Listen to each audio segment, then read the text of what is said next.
بسم اللہ الرحمن الرحیم۔ السلام علیکم ورحمۃ اللہ وبرکاتہ۔ الحمد للہ رب العالمین والصلاة والسلام علی سید المرسلین محمد وآلہ وصحبہ اجمعین، اما بعد۔ حاضرین و ناظرین، یہ درس نمبر 1118 ہے اور آج سورہ بنی اسرائیل کی 2 آیتوں کی تلاوت اور تشریح کی جائے گی، آیت نمبر 35 اور 36، 35 and 36۔ چلیے سب سے پہلے ہم ان 2 آیتوں کی تلاوت کرتے ہیں، لفظی ترجمے اور ترجمے کے بعد تشریح کرتے ہیں۔ اعوذ باللہ من الشیطان الرجیم، بسم اللہ الرحمن الرحیم۔ وَأَوْفُوا الْكَيْلَ إِذَا كِلْتُمْ وَزِنُوا بِالْقِسْطَاسِ الْمُسْتَقِيمِ ذَلِكَ خَيْرٌ وَأَحْسَنُ تَأْوِيلًا وَلَا تَقْفُ مَا لَيْسَ لَكَ بِهِ عِلْمٌ إِنَّ السَّمْعَ وَالْبَصَرَ وَالْفُؤَادَ كُلُّ أُولَئِكَ كَانَ عَنْهُ مَسْئُولًا صدق اللہ العظیم۔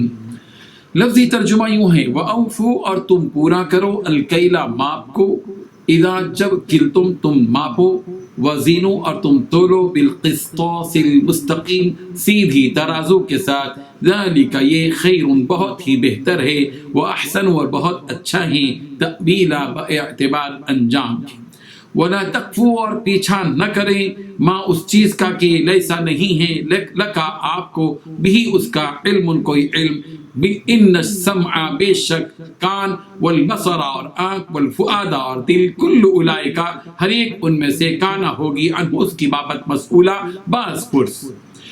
ترجمہ یوں ہے، جب کسی کو کوئی چیز پیمانے سے ناپ کر دو تو پورا ناپو اور تولنے کے لیے صحیح ترازو استعمال کرو، یہی طریقہ درست ہے اور اسی کا انجام بہتر ہے، اور جس بات کا تمہیں یقین نہ ہو اسے سمجھ کر اس کے پیچھے مت پڑو، اسے سچ سمجھ کر پیچھے مت پڑو، بے شک کان اور آنکھ اور دل ان سب کے بارے میں باز پرس ہوگی۔ ان 2 آیتوں میں 5 باتیں بتلائی گئی ہیں۔ پہلی بات، جب کسی کو کوئی چیز پیمانے سے ناپ کر دو تو پورا ناپ۔ دوسری چیز، تولنے کے لیے صحیح ترازو استعمال کرو۔ تیسری چیز، یہی طریقہ درست ہے۔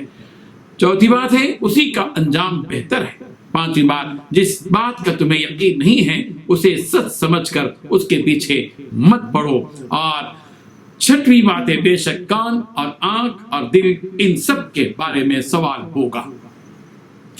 بزرگان محترم، اسلامی تعلیمات میں سے ایک اہم تعلیم یہ بھی ہے کہ کسی کا حق مارا نہ جائے اور ہر ایک کا حق ادا کر دیا جائے۔ دوسرے کا حق مارنے کی مختلف شکلیں ہوتی ہیں، جن میں سے ایک ناپ اور تول میں ڈنڈی مارنا ہے۔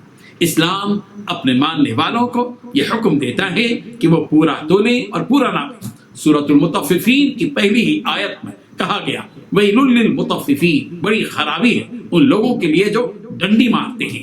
یہی حکم یہاں دیا جا رہا ہے کہ وَأَوْفُوا الْكَيْلَ إِذَا كِلْتُمْ وَزِنُوا بِالْقِسْطَاسِ الْمُسْتَقِيمِ، جب کسی کو کوئی چیز پیمانے سے ناپ کر دو تو پورا پورا ناپو، اور تولنے کی کوئی چیز کسی کو تول کر دو تو پورا پورا تولو، اور تولنے اور ناپنے سے پہلے ترازو کا صحیح استعمال کرو۔ ایک دور تھا جہاں ناپنے کا بھی زیادہ رواج تھا، اب چند سالوں سے ناپنے کا رواج کم بلکہ ختم ہو چکا ہے۔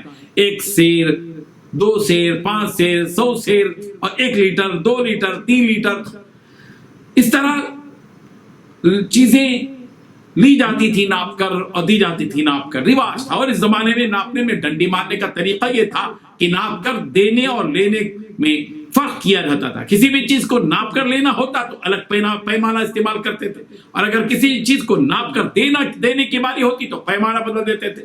لینے والا پیمانہ کسی قدر بڑا اور دینے والا پیمانہ کسی قدر چھوٹا ہوتا تھا، اس طرح اس میں گڑبڑ کر لیا کرتے تھے۔ رہی بات تولنے میں ڈنڈی مارنے کی، اس میں ترازو کا استعمال جو ہوتا ہے اس میں مہارت ہوتی ہے۔ بعض لوگوں کو اس مہارت سے باخبر ہوتے ہیں لوگ، بعض ترازوؤں میں ہاتھ کی حرکت سے، جھٹکے سے اپنا کمال بتایا جاتا ہے، اور جھٹکے میں سامنے والے کو بیوقوف بنانے کی کوشش کی جاتی ہے۔ ایک مومن و مسلمان کے لیے یہ زیبا نہیں دیتا کہ وہ کسی بھی چیز کو دھوکہ دے، کسی بھی شخص کو دھوکہ دے اور مال کمائے۔ سورہ انعام کی آیت نمبر 152، 152 میں بھی یہی حکم دیا گیا، وَأَوْفُوا الْكَيْلَ وَالْمِيزَانَ بِالْقِسْطِ، ناپ تول پوری کرو انصاف کے ساتھ۔ حضرت شعیب علیہ السلام کی قوم ناپ تول میں ڈنڈی مارا کرتی تھی، انہوں نے اپنی قوم سے کہا فَأَوْفُوا الْكَيْلَ وَالْمِيزَانَ وَلَا تَبْخَسُوا النَّاسَ أَشْيَاءَهُمْ، بس تم ناپ اور تول پورا کیا کرو اور لوگوں کی ان کی چیزیں کم کر کے مت دو۔ اجتماعی زندگی میں ناپ تول کو پورا کرنے کی بڑی اہمیت ہوتی ہے۔ جب لوگ ناپ تول میں ڈنڈی مارنے کے عادی ہو جاتے ہیں تو معاشرہ داغدار ہو جاتا ہے، امانت داری کا احساس ختم ہو جاتا ہے، پھر حلال اور طیب غذاؤں کے کھانے کا جذبہ دلوں سے ختم ہو جاتا ہے۔ اس لیے بازاروں میں ہونے والی اس سماجی غلطی پر روک لگانے کی کوشش کی جانی چاہیے۔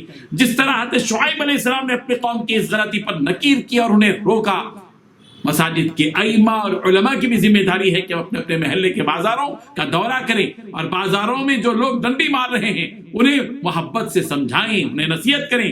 رسول رحمت صلی اللہ علیہ وسلم کی سنتوں میں سے ایک سنت یہ بھی ہے کہ اس قسم کی دھوکہ بازی کرنے والوں کو روکا جائے۔ حضرت ابو ہریرہ رضی اللہ عنہ کہتے ہیں رسول اللہ صلی اللہ علیہ وسلم ایک غلے کے ڈھیر سے گزرے تو آپ صلی اللہ علیہ وسلم نے اس کے اندر، غلے کے اندر اپنا ہاتھ داخل کیا۔ آپ صلی اللہ علیہ وسلم کی انگلیاں تر ہو گئیں، بھیگ گئیں۔ اس نے عرض کیا یا رسول اللہ بارش سے بھیگ گیا ہے غلہ۔ آپ صلی اللہ علیہ وسلم فرمایا اسے اوپر کیوں نہیں کر دیا، جو بھیگا ہوا ہے اس کو اوپر کیوں نہیں کیا تاکہ لوگ دیکھ سکیں۔ پھر آپ صلی اللہ علیہ وسلم نے ارشاد فرمایا من غش فلیس منا، جو دھوکہ دے وہ ہم میں سے نہیں ہے۔ یہ مسلم کی روایت ہے۔ ذالک خیر و احسن تأویلا کے ذریعے یہ حقیقت یہاں بتلائی جا رہی ہے کہ پورا تولنا اور پورا ناپنا اور ڈنڈی نہ مارنا ہی درست طریقہ ہے اور انجام بھی اسی کا بہتر ہوتا ہے۔ اگر آدمی ڈنڈی مار کر کوئی چیز دوسرے کو دے گا اور خریدنے والے کو اس کا یہ دھوکہ دینا محسوس ہو جائے گا تو انجام یہی ہوگا کہ اس ڈنڈی مارنے والے کا اعتماد ہی ختم ہو جائے گا۔ کاروبار کی آدھی سے زیادہ طاقت اعتماد اور بھروسے میں ہے۔ جب کسی گاہک کے دل میں کاروباری کے اعتماد پر سوال کھڑا ہو جائے گا تو معاملہ ہی بگڑ جائے گا اور انجام یہ ہوگا کہ ایسے کاروباری کا کاروبار ترقی کر نہیں پائے گا۔ اس کے بعد معاشرے کی ایک اور خرابی اور برائی سے روکا گیا کہ جس بات کا تمہیں یقین نہیں ہے اسے سچ سمجھ کر اس کے پیچھے مت پڑو۔ آج کل ہمارے معاشرے میں یہ خرابی عام ہو چکی ہے اور اس خرابی کو بہت لوگ خرابی نہیں سمجھتے۔ سوشل میڈیا کے اس دور میں یہ خرابی جڑ پکڑ چکی ہے۔ بس جو بات بھی فیس بک، ٹویٹر، یوٹیوب، واٹس ایپ پر آ گئی اور گروپس میں گردش کرنے لگی تو بس یہ وہ ایسے پھیل جاتی ہے اور پھیلائی جاتی ہے جیسے کوئی مدلل اور سچی بات پھیلائی جا رہی ہو۔ اگر مبالغہ نہ ہو تو میں یہ بات کہوں کہ آج کل بہت سے لوگوں کو قرآن مجید کی آیات اور صحیح احادیث پر اتنا یقین نہیں ہوتا جتنا کہ واٹس ایپ پر گردش کرنے والی ویڈیوز، آڈیوز اور امیجز پر یقین ہوتا ہے۔ نعوذ باللہ۔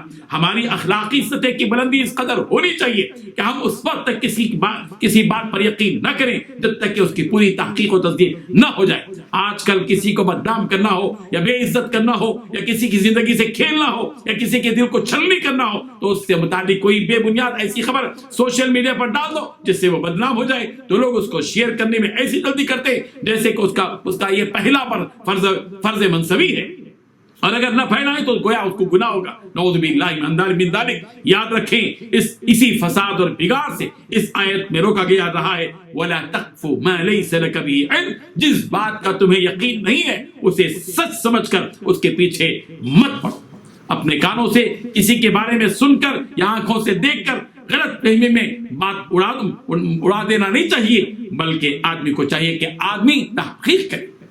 اور یہ جو کان ہے، یہ آنکھ ہے، یہ دل ہے، جن کے ذریعے سے ہم جھوٹ اور سچ میں فرق نہیں کرتے، کل قیامت کے دن اس سلسلے میں مواخذہ ہوگا۔ اللہ تعالی ہم سب کو بچنے کی توفیق عطا فرمائے۔ وآخر دعوانا ان الحمد للہ رب العالمین۔